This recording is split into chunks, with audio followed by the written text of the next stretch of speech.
internationale. Commémoration du 6 juin, la France célèbre les 81 ans du débarquement.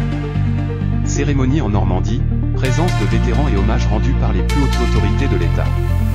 Sécurité sociale, tension à l'Assemblée autour du projet de budget 2026. Le gouvernement envisage de revoir les allocations logement et les aides familiales. Grève dans les transports, perturbations à la SNCF et à la RATP en raison d'un appel à la grève intersyndicale contre les conditions de travail. Actualités internationales. Ukraine, nouvelle attaque sur Kiev. 4 morts et plusieurs blessés. L'OTAN convoque une réunion d'urgence. États-Unis, Donald Trump menace de couper les financements à la ICC après l'émission de mandat contre des ressortissants américains. Israël, frappe ciblée sur Gaza dans la nuit.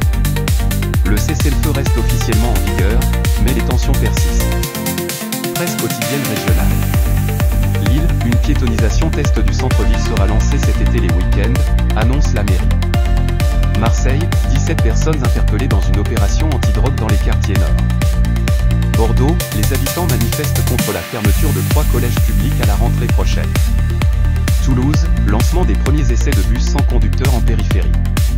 Rennes, mobilisation ce matin contre la suppression de classes rurales en Ille-et-Vilaine. Strasbourg, le plan canicule est déclenché avec anticipation en raison de fortes chaleurs attendues. Actualité à la une sur Facebook. Drame à Lyon, un adolescent de 15 ans retrouvé sans vie après avoir chuté du toit d'un immeuble désaffecté.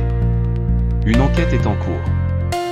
Vidéo virale, une chienne adoptée parcourt plus de 100 km pour retrouver son ancienne famille. Énorme élan de solidarité en ligne.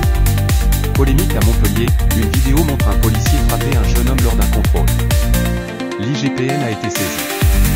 Buzz solidaire, un boulanger de Dijon offre 500 viennoiseries à des familles précaires chaque vendredi depuis 1 an. Geste salué par des milliers d'internautes. Sport.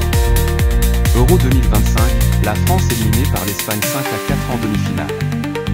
Déception mais prestations saluées. Roland Garros, Alcaraz et Swiatek se qualifient pour les demi-finales.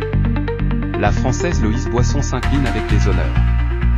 Cyclisme, Van der Poel participe bien au critérium du Dauphiné malgré une chute récente. Culture.